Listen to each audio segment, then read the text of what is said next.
Саламатсыздар ма, құрметті студенттер?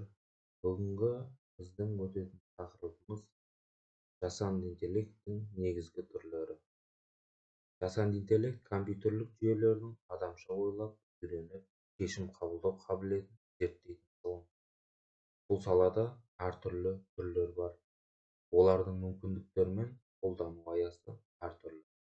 Осы презентацияда біз жасанды интеллекттің негізгі түрлерін, олардың ерекшеліктері мен қолдану салаларын қарастырамыз.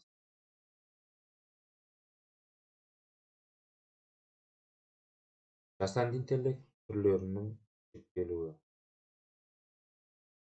Жасанды интеллект қабілеті деңгейі бойынша және жұмыс істеу принципі бойынша екіге бөлінеді. Қабілет деңгейі бойынша бөлінеді. Тар жасанды интеллект белгілі бір тапсырманы орындайды. Жалпы жасанды интеллект адам сияқты кез келген интеллектуалды жұмыс жасайды.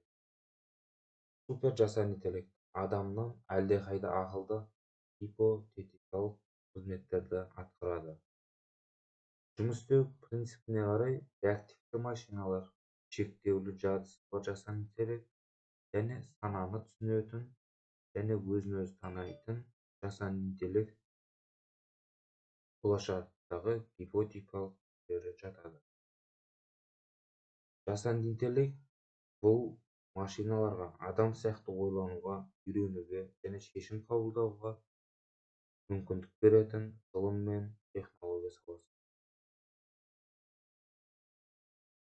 Жасанды интеллекттің даму деңгейлері бойынша жасанды интеллект әдетте 3 негізгі түрге бөлінеді: әлсіз, күшті және супер интеллект.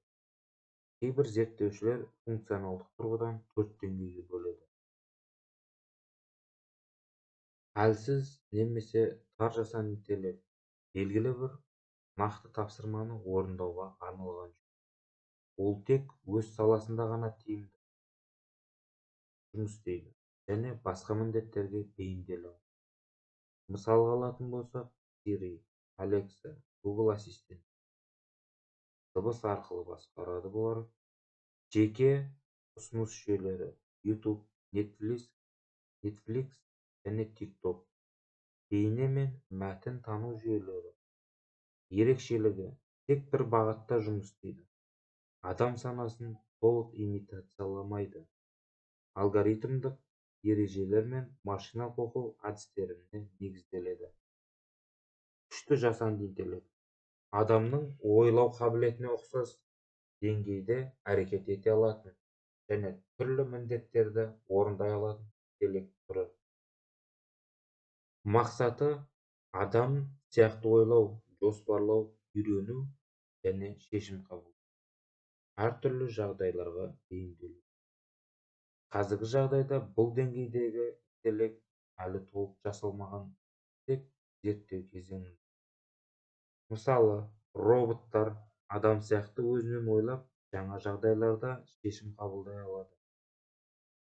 Суперинтеллект адам интеллектісінен әлдеқайда жоғары, бірақ танымдық қабілеттерде адамды басып озатын жасанды интеллект.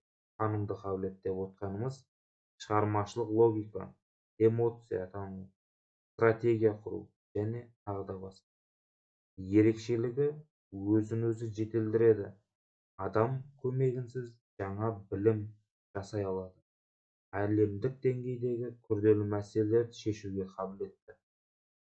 Қауіптері мен этикалық сұрақтары. Адам бақылауынан шығу қаупі.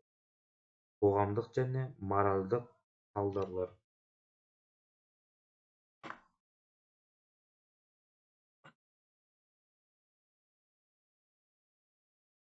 Бұл жаңағы айтап өткен жасанды интеллекттеріміз. Супер жасанды интеллект жұмыс істеу принципіне қарай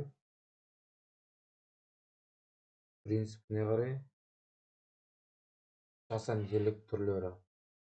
Реактивті машиналар, өзін өзі танитын жасанды, сананы түсінетін жасанды интеллект, шектеулі жадысы бар жасанды интеллекттерді келтірсек болады екен. Тар және супер жасанды интеллекттердің салыстырылуы. Мына жерде бізде критериялары жеке-жеке бөлініп, кестеде сызылып көрсетілгендей қызметтерді атқарады. Бұл бізде әлсіз жасанды интеллект және күшті жасанды интеллекттің айырмашылықтары бейнеленген. Әлсіз жасанды интеллект бізде нақты бір тапсырманы орындайды, өздігінен ойламайды, санасы жоқ. Мысалға, Siri, Google Translate. Күшті жасанды интеллект адам сияқты ойлап, үйренеді, сезінеді. Қазіргі уақытта теориялық даму сатысында толық іске асқан жоқ. Мынау, құрметті студенттер, сіздерге бақылау сұрақтары. Үйлеріңізде қарастырып көрулеріңізді өтінеміз. Енді бұл лекциямызды қорытындылай келе, жасанды интеллекттің дамуы адамзат өркениетінің жаңа кезеңі. Ол экономиканы, өндірісті, білім мен денсаулық сақтау саласын түбегейлі өзгертуде. Қысқаша айтқанда, әлсіз жи бүгінгі шындық, күшті жи болашақ мақсаты, супер жи жасанды интеллект мүмкін, бірақ қауіпті даму сатысына айналып отыр. Құрметті студенттер, келесі кездескенше сау болыңыздар.